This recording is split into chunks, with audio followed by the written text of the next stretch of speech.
Bonjour Samuel, alors donc aujourd'hui c'est l'inauguration, depuis que tu nous parles de cette tour où Oui, il y en a qui disent un pigeonnier, ils sont méchants quand même. Hein, ils sont très méchants. Ouais, ils sont mauvaise langue.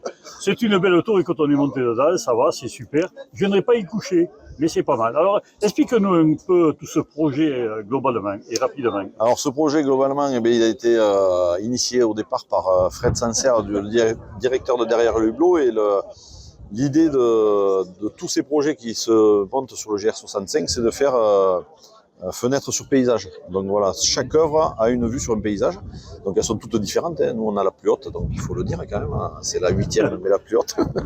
Mais après on a différentes œuvres. À chaque endroit a été pris les paysages qui sont autour par les architectes ou les artistes, puisqu'il y a des endroits, c'est des artistes qui ont travaillé. Ouais.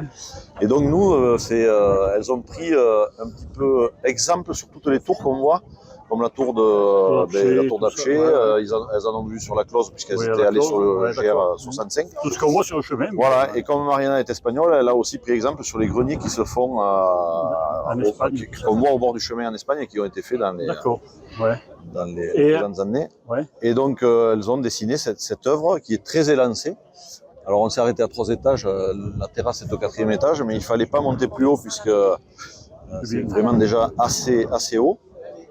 Et donc à chaque niveau, en fait l'idée c'est de voir sur un paysage. Donc on a tourné une baie plutôt côté Mont-d'Aubrac et tour d'Apcher qu'on voit là au 1er étage. Après on a côté Margeride au 2e étage et puis à l'étage on a une vue splendide sur le 360. C'est même pas au 3e étage, c'est au 4e, puisqu'au 3e étage on est simplement dans un écrin de lumière et on voit à travers les lames les tôles de sous le toit. Et là, tu dois avoir d'autres projets aussi, parce que là, autour de ça, ça ne va pas rester comme ça. On peut venir s'asseoir, il y a un banc, mais est-ce qu'il n'y a pas d'autres projets, peut-être plus culturels ou plus... Alors l'idée déjà, c'est d'aménager un petit peu le site pour que les gens de Saint-Alban puissent s'approprier ce lieu, faire des rencontres en famille, avec des amis. On voit déjà des jeunes qui sont venus, quand on monte le soir un peu plus tard, là on a souvent des jeunes en mobilette qui sont sur les bancs en train d'écrire aux copines au téléphone portable. Ouais. Et donc l'idée c'est de mettre peut-être quelques bancs et tables ou des bains de soleil autour de ce pin qui est magnifique là-bas. Les buttes, elles ont été aménagées cette année pour être fleuries dès le printemps et toute la saison. Et puis ensuite, ce site, je l'ai proposé d'ailleurs à Fanny Prudhomme, qui est nouvelle directrice des scènes croisées. Je leur ai proposé de faire des animations ici l'année prochaine. Pourquoi pas des concerts. On n'a pas eu de très longtemps un feu d'artifice à Saint-Alban. Je me dis ce site peut-être sera idéal pour refaire un feu d'artifice ou un aménagement. Ah ouais, pas de souci. Et alors, bon, on n'est pas trop sur le chemin, hein. Le chemin n'est pas loin, mais on n'est pas trop. Est-ce que tu as un projet Oui, alors on a un projet d'amener les pèlerins jusqu'ici depuis le croisement de Saugues, puisqu'ils sortent sur l'avenue à l'entrée de Saint-Alban sur l'avenue de Saugues. Et l'idée, c'est de les faire monter. On a un grand bas-côté là dans le lotissement, et c'est d'aménager un cheminement qui puisse venir directement à l'œuvre. Voilà. On le voit sur le chemin. Moi, j'ai fait sur Stevenson, j'avais remarqué. Ouais. Il y a des endroits où tu peux sortir pour aller voir les maisons romaines. Il faut savoir que chaque œuvre n'est pas sur le chemin. Là où on devait la faire la première fois, ça aurait été la première œuvre qui était vraiment à côté du chemin. Bon, nous, on l'a déplacée une deuxième fois, donc elle n'est pas non plus sur le chemin. Mais on voit partout dans les autres sites. Mais les pèlerins font la démarche de venir quand ils connaissent l'œuvre d'art. Oui, Après, derrière le hublot, a une très bonne communication. Donc, il y a déjà d'ailleurs quelqu'un qui est venu dans un gîte à Saint-Alban qui a demandé où se trouvait l'œuvre pour venir y dormir. Donc, comme elle était fermée, elle n'a pas pu, mais déjà quelqu'un était au courant. Et le jour où il tonne, où il fait un peu de vent, moi je ne viendrai pas dormir là, mais si, c'est une super expérience. Avec le vent, oui. Voilà, et puis alors, une petite dernière question. Pourquoi les tôles comme ça? Voilà, parce que pour nous, ça nous fait un petit peu bizarre quand même. Hein. Alors qu'on nous empêche de faire des cabanes, et vous faites une œuvre d'art avec des tôles rouillées. Alors les œuvres d'art, ce n'est pas une construction habituelle. D'accord. C'est-à-dire que si on fait une cabane avec ça, c'est une œuvre d'art. Et puis une collectivité peut déroger aux règles des PLU. D'accord. Voilà, ça, il faut le savoir. Je me défends un peu là-dessus, mais c'est normal. Ouais. Donc ce toit, il ne devait pas être en tôle rouillée, sauf que financièrement, on ne passait pas. On est arrivé au maximum du budget qui était annoncé au départ. On n'a pas voulu dépasser, c'est pour ça que d'ailleurs nos agents ont fait toute la périphérie, ont créé les escaliers intérieurs, et donc ils ont participé à l'œuvre pour essayer de baisser le coût de cette œuvre. Les buts ont été aménagés par la commune aussi, donc ça c'est vraiment pris en charge par la communauté de communes. Et le toit devait être peint en rouge, parce qu'elle voulait faire un clin d'œil à l'art brut à Saint-Alban, sauf que n'ayant plus de financement possible pour faire traiter ces tôles, on a trouvé le style tôle rouillée, pour parler de matériaux de récupération, puisque les menuiseries ont été récupérées aussi, le bois est naturel et pas traité. Donc l'idée c'était de garder ces tôles de récupération. Merci pour tout ça. Merci. Voilà, merci Samuel. Au revoir. On va passer pour remonter là-haut. L'histoire de ce machin. C'est le deuxième en tout cas du projet. Un projet dont la première œuvre est apparue en 2020. Voilà, et donc 5 ans après, on est à 12 projets et on continue à en inventer. Et j'espère pas très loin d'ici, puisque je sais qu'au moins un élu d'une commune à côté est ici pour peut-être imaginer la suite de cette aventure, mais que ce soit en Haute-Loire.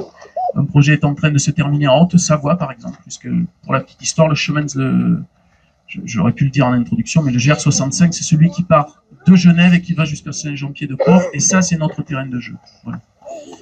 J'oublie sûrement beaucoup de choses. Je remercie tous les partenaires et je vous donne le bonjour et les amitiés de Mariana Dedelas, qui est donc l'architecte et artiste espagnole qui vit à Majorque désormais et qui ne pouvait pas être là, et de Astrid et Olaf, le duo qui dirige le collectif. On est sur les journées du patrimoine, donc finalement on a beau se plaindre du temps que ça a mis pour arriver aujourd'hui, mais je trouve que c'est plutôt pas mal d'arriver aujourd'hui avec l'inauguration sur ces dates-là. Je ne vais pas vous noyer sous les chiffres par rapport à ce qu'a coûté cette œuvre, mais je veux quand même tenir à remercier les différents financeurs sans qui cette réalisation n'aurait pas été possible. Donc en premier lieu, je vais citer la région Occitanie, puisque sur le montant global, la région a financé cette œuvre à hauteur de 50%. La communauté de communes suit à hauteur de 20%. On attend du financement de l'Europe également à la même hauteur que la communauté de communes, à peu près 20%. Et bien sûr, le département, grâce au département, on a pu clôturer et financer à 100% ce projet. Alors voilà, c'est pas pour vous parler des montants, c'est pas important, mais montrer que tout le monde a contribué effectivement à la réalisation de cette œuvre.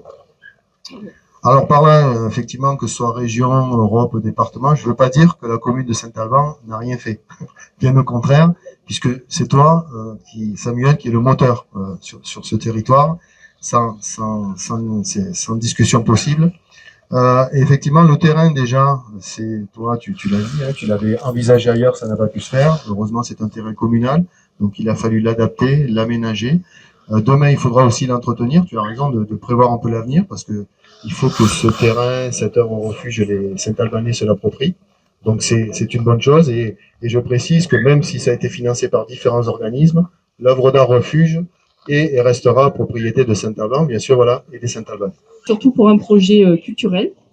Je pense que vous connaissez tous mon appétence pour tout ce qui touche le patrimoine et la culture, et je crois que dans un monde où finalement il y a des tensions, la culture plus que hier est encore plus utile parce qu'elle permet de faire ce lien, et vous l'avez bien rappelé en tant que responsable derrière le hublot.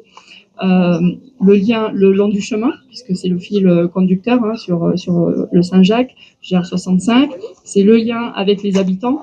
Et ces 10 dernières années, on a mené une politique de maintien et d'accueil de nouvelles populations, et ça passe par l'attractivité du territoire et donc la présence d'une offre culturelle partout, pour tous, sur tous les territoires. Et donc, vous y répondez pleinement. Et c'est aussi le lien entre des artistes qui viennent d'ailleurs, des artisans locaux, l'utilisation des matériaux aussi locaux. Moi aussi, sur le toit, j'étais un peu comme Séverine. Bon voilà, mais c'est pareil, c'est Sainte-Eulalie, donc voilà. Donc finalement, c'est les plus belles tôles du monde, voilà. Et on n'ira plus rien puisque c'est Monsieur le maire lui-même qui les a données. Voilà. Donc voilà, tout ça pour dire que c'est important. En tout cas, nous on avait bâti une politique qui soutenait des structures qui étaient départementales, et les scènes croisées en font pleinement partie. Et peut-être que certains d'entre vous, vous savez pas ce que c'est que les scènes croisées. C'est une scène conventionnée, mais qui en fait n'a pas de lieu fixe. Et c'est justement en fait cette volonté que nous avions de pouvoir avoir une irrigation sur tout le territoire en fait de l'offre culturelle. Voilà. Donc je veux vraiment saluer toute l'équipe parce que c'est une toute petite équipe, et les scènes croisées fonctionnent avec des financements de l'État importants, du département aussi, et de la région. Voilà, on est à peu près presque à à égalité tripartite. Voilà, on va dire comme ça. Un peu plus l'État quand même, faut que je sois honnête. Voilà, un peu plus que le département. Et donc voilà, mais c'est vraiment important parce qu'on s'est rendu compte